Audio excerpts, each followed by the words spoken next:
Hello पिला माने स्वागत करुच्ची आपण मानक आम यूट्यूब चैनल आउ एक वीडियो को।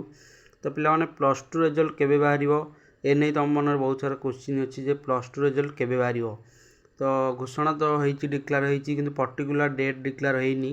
तो ए नहीं किसी अपडेट आसी ए वीडियो आपण मानक देखिया पाइबे जे केते तारिख रे आपण मानकर प्लस टू रिजल्ट आसीबो ए नहीं किसी अपडेट आसी। तो वीडियो शेष पर्यंत देखंतु ताले ही जानि परिबे। तो चैनल नुआ होइतले चैनल टी सब्सक्राइब कर दियंतु, वीडियो को लाइक कर दिंतु, वीडियो को शेष पर्यटन देखो ताले जापर जे प्लस टू रिजल्ट के तारिख में बाहर। तो चाहतु डेट न करी वीडियो स्टार्ट कर दूँ।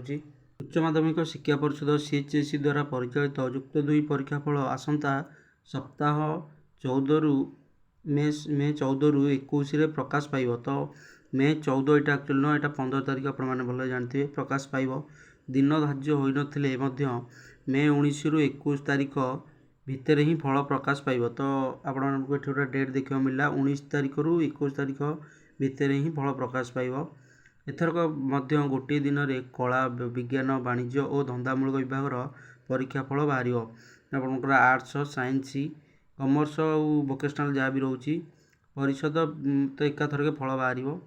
परिषद कार्यालय गणशिक्षा विभाग और परिषदर अधिकारी माने परीक्षा फल पुस्तिका उन्मोचन करेंगे। यापर परीक्षार्थी www.odisharesults.nic.in माध्यम से रिजल्ट जापर।